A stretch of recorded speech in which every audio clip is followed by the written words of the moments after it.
Hello दोस्तों, स्वागत है आपका मेरे यूट्यूब चैनल में।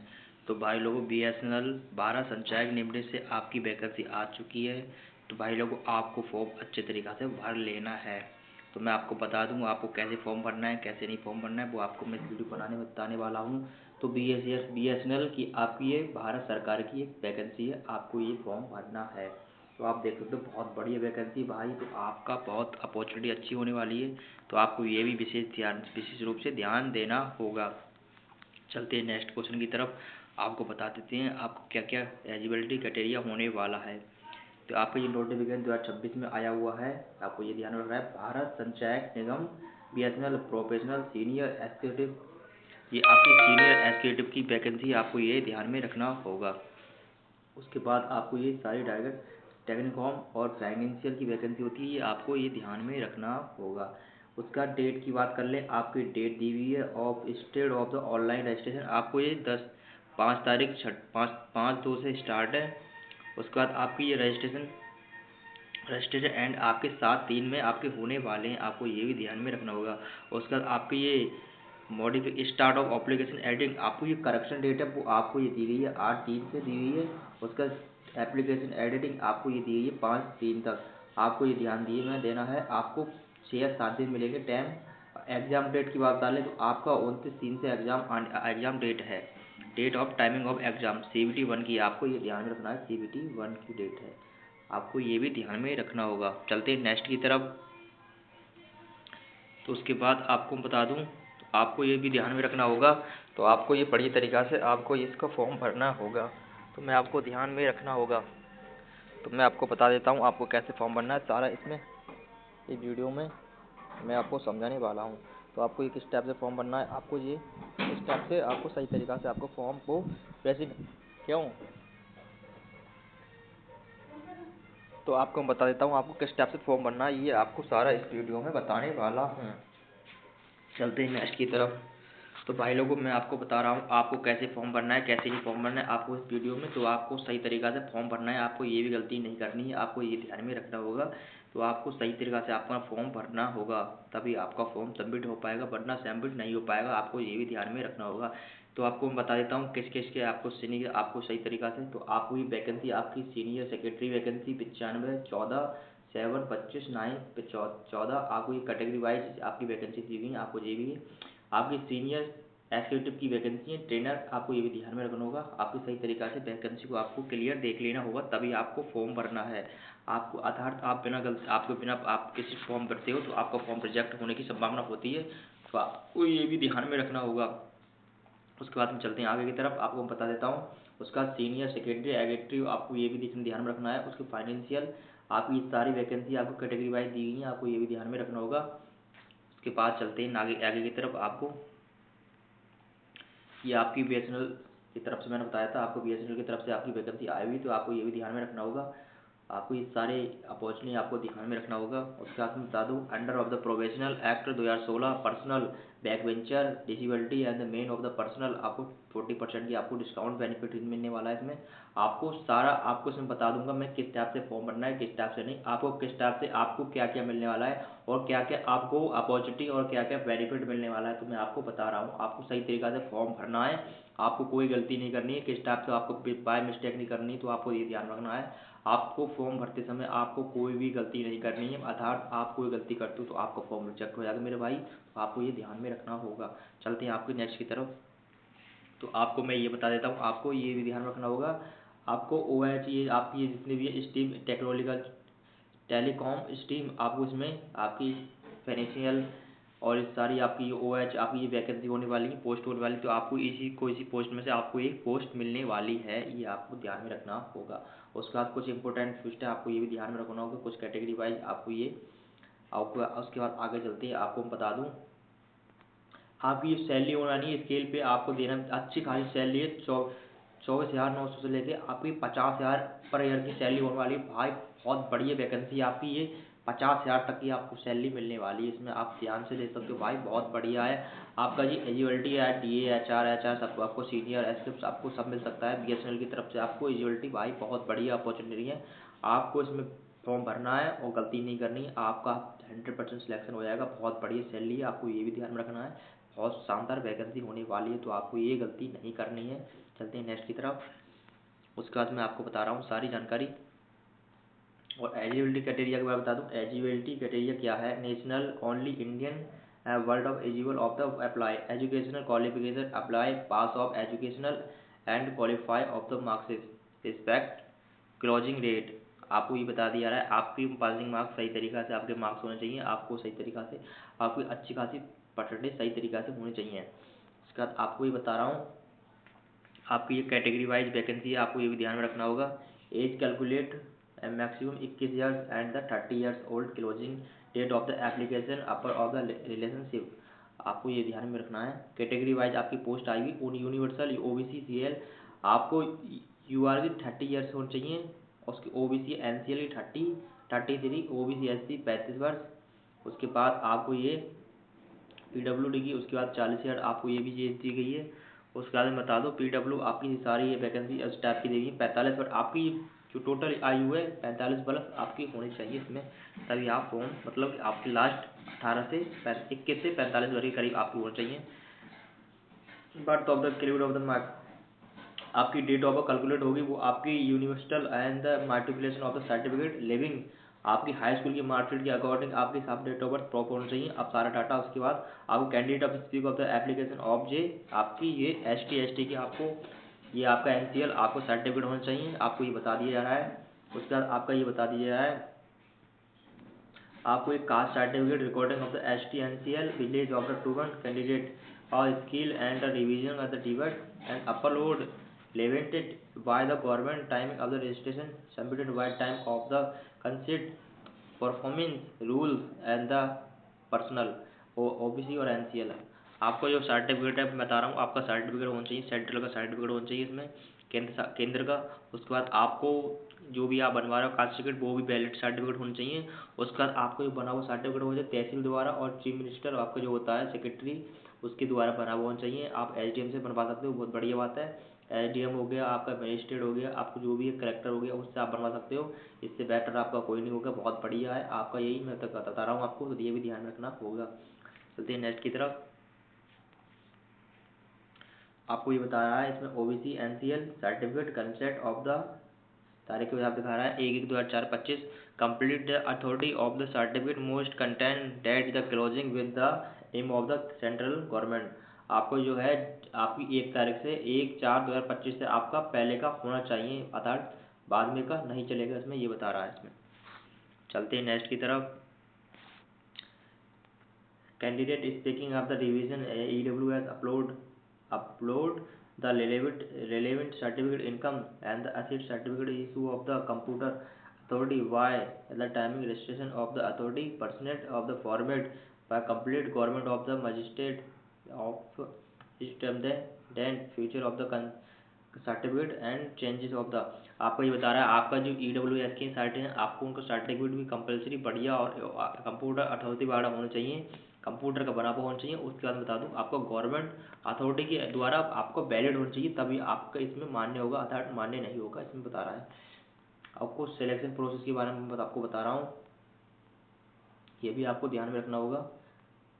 तो आपका सिलेक्शन प्रोसेस के बारे में the candidate shall be the android computer based multiple choice objective testing computer aptitude test technical knowledge and all the testing category of the performance in the computer based multiple choice of the type of test। तो आपका ये test होगा computer based test होगा, तो आपको ये ध्यान रखना है आपका कंप्यूटर बेस्ड टेस्ट होने वाला है। उसके बाद आपको फर्स्ट क्वालिफिकेशन आपका जो टाइप है आपको ये मैं बता रहा हूँ, आपको ये फर्स्ट टाइम आपको ये एग्जाम क्वालिफाई करना होगा, तभी आपका इसमें नंबर आ सकता है। अब अर्थात आपको फर्स्ट टाइम आपको क्वालिफाई कंप्लीट करना होगा ये, अगर आप क्वालिफाई नहीं होते हो डिसक्वालीफाई होते तो आपको बाहर कर दिए जाओगे, ये भी ध्यान में रखना है। उसके बाद मैं आपको बता देता हूँ, आगे चलते हैं।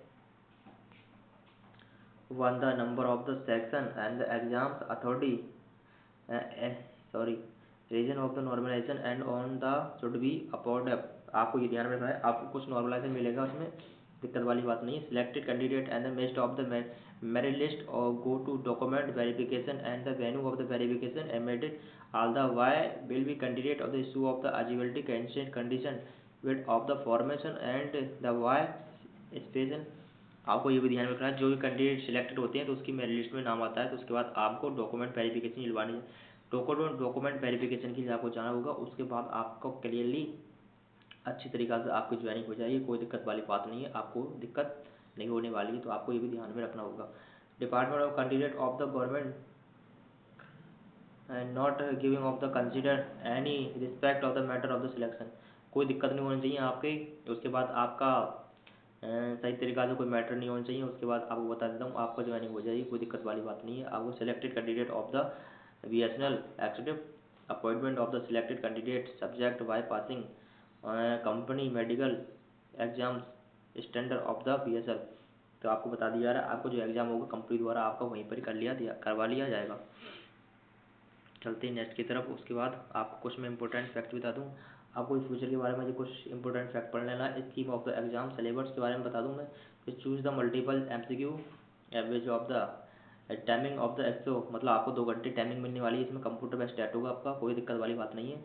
उसके बाद आपको ये paper of the giving below, आपका पेपर आएगा आपके टाइप की, जो आपको MCQ बेस्ड टेस्ट होता है, कोई दिक्कत वाली बात नहीं है, जो आप नॉर्मली देते हो उसी टाइप के आपके पेपर आने वाला है, तो आपको ध्यान रखना है। पार्ट 1 में आपका एप्टीट्यूड टेस्ट आएगा, उसके बाद आपके 40 मार्क्स का होने वाला है ये। उसके बाद सेकंड पार्ट में टेक्नोलॉजी टेस्ट आपको 160 मार्क्स, 200 मार्क्स, ये भी आपको ध्यान रखना है। उसके बाद आपको टाइम मिलेगा 2 घंटे का टाइम, 180 मिनट मिलने वाले हैं, आपको ये भी ध्यान में रखना है। पार्ट 1 में कॉमन में एप्टीट्यूड टेस्ट में आपको 40 मार्क्स होंगे और ये 180 मिनट। टेक्निकल में आपको ये ध्यान रखना है 120 मार्क्स, सॉरी 200 मार्क्स, 200 क्वेश्चन के होंगे, आपको ये ध्यान रखना है। सेट ऑफ द फाइनेंशियल और उसके टेक्निकल की आपकी ये पोस्ट अलग अलग है, उसको आपको ध्यान रखना होगा। अलग अलग पोस्ट के हिसाब से आपका ये एग्ज़ाम है, वो उसका अलग अलग दिया है, आपको ये ध्यान रखना है। आपको 180 मिनट मिलने वाले हैं आपके फाइनेंशियल वाले के लिए।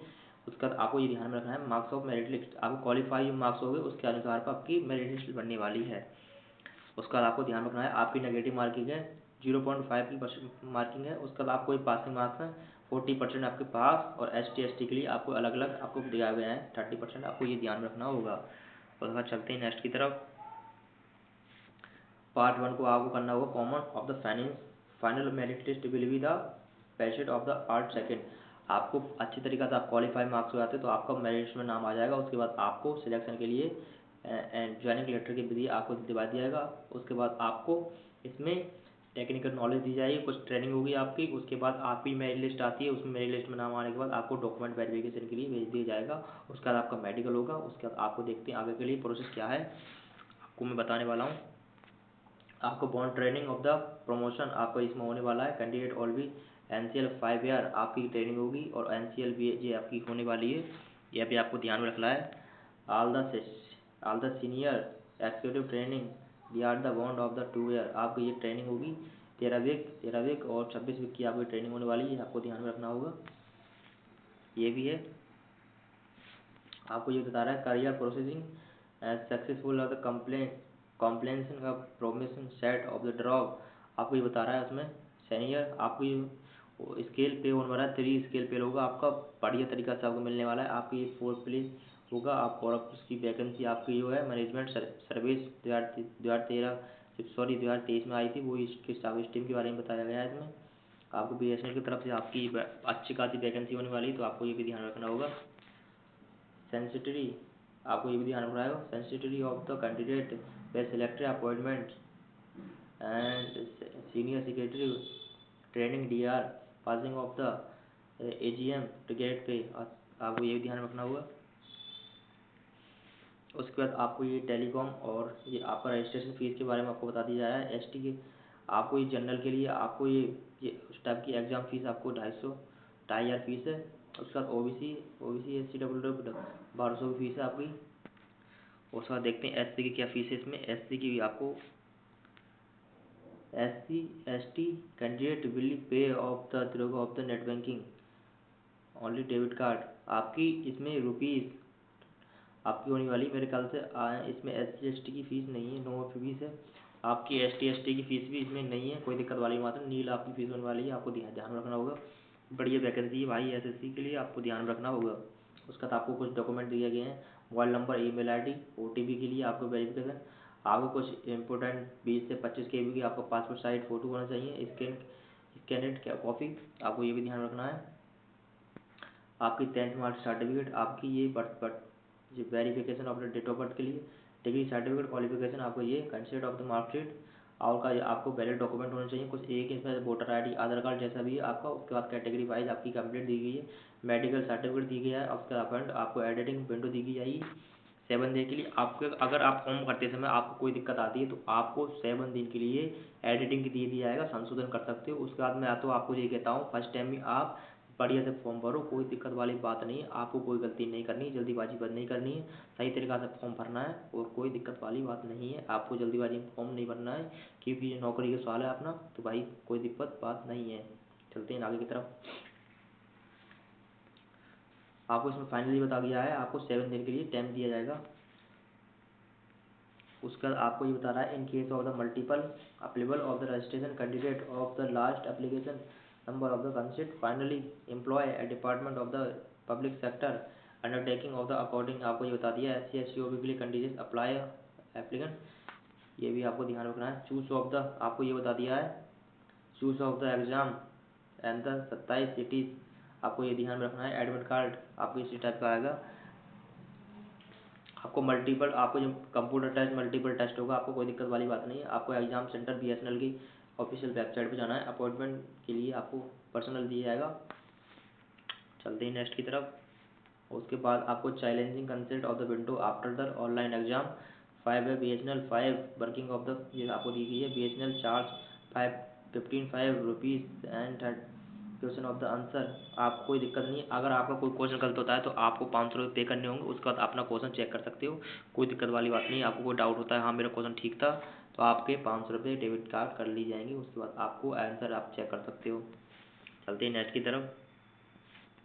आपको withdrawing candidate of the received in the requirement consent of the नई दिल्ली जंक्शन हैविंग, आपको ये भी ध्यान में रखना होगा। आपको ये BSNL रिकॉर्डर ऑफिस के मॉडिफिकेशन के बारे में बता दिया गया है, आपको कैसे कैसे करना है, आपको ये ध्यान में रखना होगा। ये इंपॉर्टेंट फैक्ट होगा, मैं आपको बता दूंगा। ये इंपॉर्टेंट नहीं है तो कोई दिक्कत वाली ना थी, तब भी आपको ध्यान से पढ़ने होगा। अपॉइंटमेंट अथॉरिटी, ये कुछ इंपॉर्टेंट बताए गए हैं, कुछ ये भी आपको ध्यान रखना होगा। कंसेंट जनरल इंस्ट्रूमेंट्स, आपको ये कोई दिक्कत वाली बात नहीं है, इसमें कोई दिक्कत नहीं है।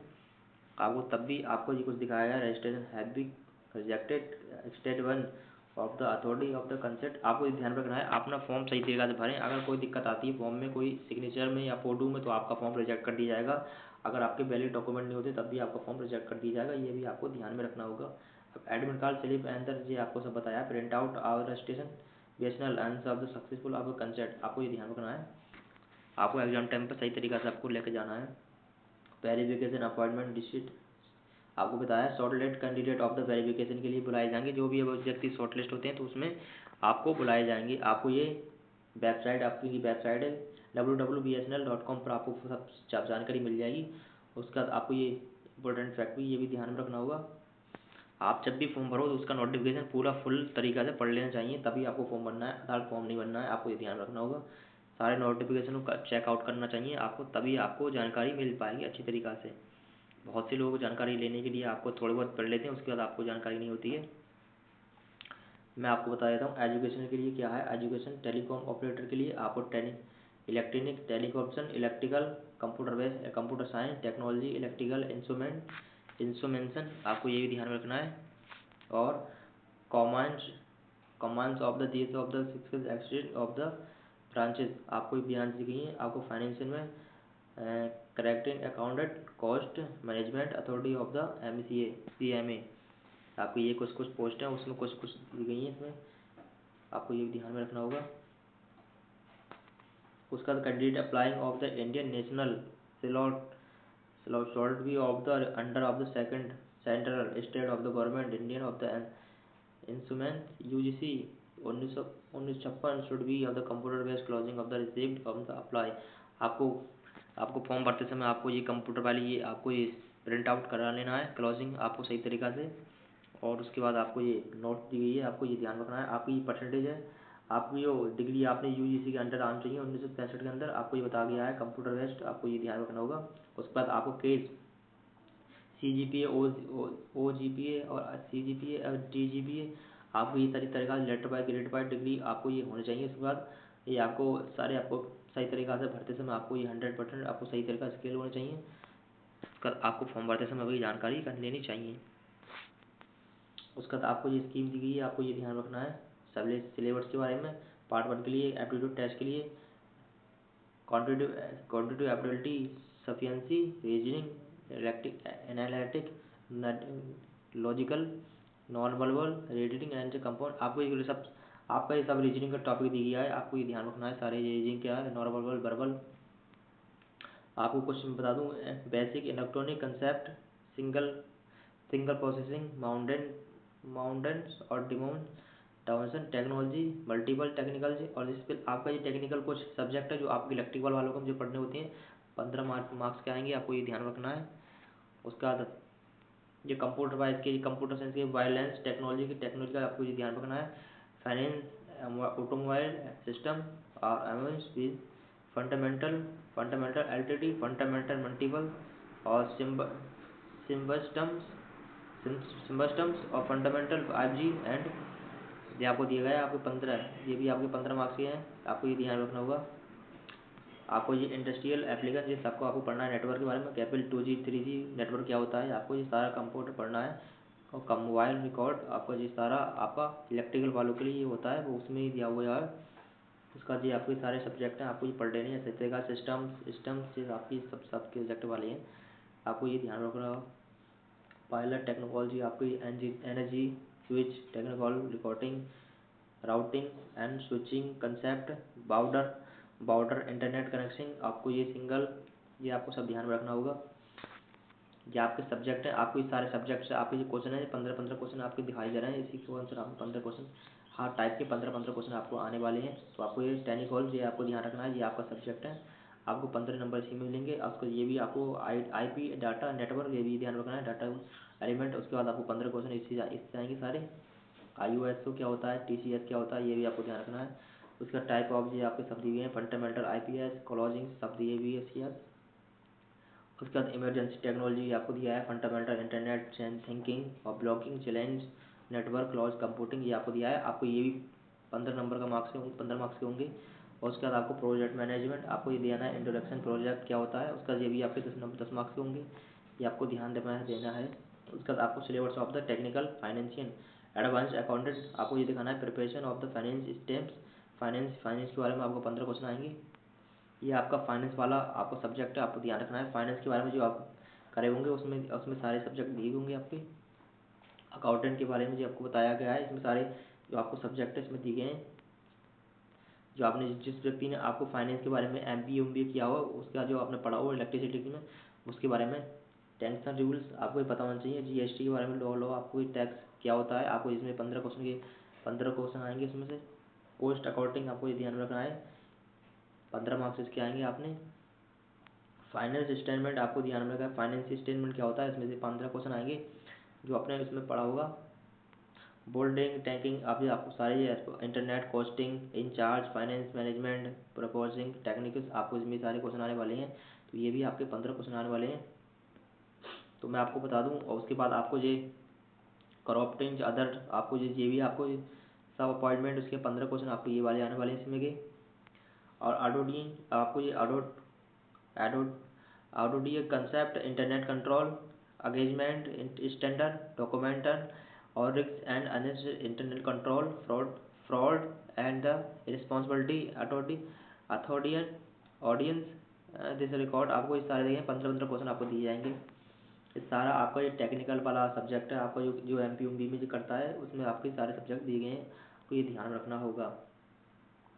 आपको ये विशेष रूप से ध्यान बता दूं जी, आपकी सेंटर की लिस्ट दी गई है, आपको ये ध्यान रखना है। पहले नंबर पर आ रहा है पोर्ट बियर और कहते हैं विजयवाड़ा, गुवाहाटी, पटना, चेन्नई, रायपुर, अहमदाबाद, अम्बाला, शिमला, जम्मू, रांची, बेंगलोर, तब तिरुवनंतपुरम, कोलकाता, ये सारे आपके सेंटर दिए गए हैं। कहाँ कहाँ सेंटर आपको स्टेट वाइज दिए गए हैं ऑल इंडिया में, तो आपको ये ध्यान रखना है। कोलकाता, भोपाल, मुंबई, सिंगरौली, शिलोंग, दीमपुर, न्यू दिल्ली, भुवनेश्वर, चंडीगढ़, जयपुर और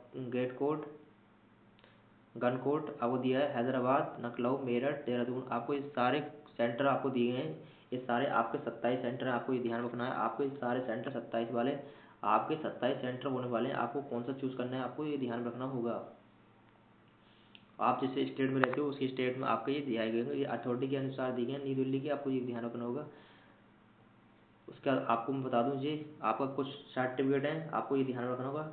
आपको ये सारे सर्टिफिकेट डिसेबिलिटी के बारे में, आपको ये जो भी व्यक्ति डिसेबिलिटी, आपको ये सर्टिफिकेट दिया गया है, आपको किस टाइप से फॉर्म भराना है, आपको किस टाइप से दिया गया है, इसका अनुसार होना चाहिए। ये भी आपको ध्यान रखना है। ये सारे दिए हुए सर्टिफिकेट, उसके बाद आपको ये सारे सर्टिफिकेट दिए गए, आपको ये ध्यान रखना होगा। तो भाई लोगों, ये आपकी जानकारी मैंने बता दी है सारी, आपको ये ध्यान रखना होगा। मैं आपको बता दी मैंने, तो आपको, और मैं बता रहा हूँ आपको, आप जब भी फॉर्म भरते हो तो आपको प्रिंट आउट अपना करा लें, और सारे आपको फाइनली फाइल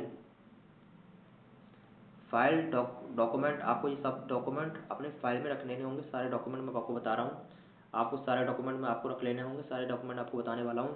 फर्स्ट नंबर पर 10th की मार्कशीट, दूसरे पर अपना आधार कार्ड, आप जो भी डॉक्यूमेंट अदर डॉक्यूमेंट में आपने ले सकते हो, आईडी प्रूफ में ले सकते हो, वोटर आईडी। उसके बाद मैं नेक्स्ट क्वेश्चन आपको बताने वाला हूँ। आपको जो भी डॉक्यूमेंट बता रहा हूँ वो सारे डॉक्यूमेंट आपको रख लेने हैं। कास्ट सर्टिफिकेट अपना, एक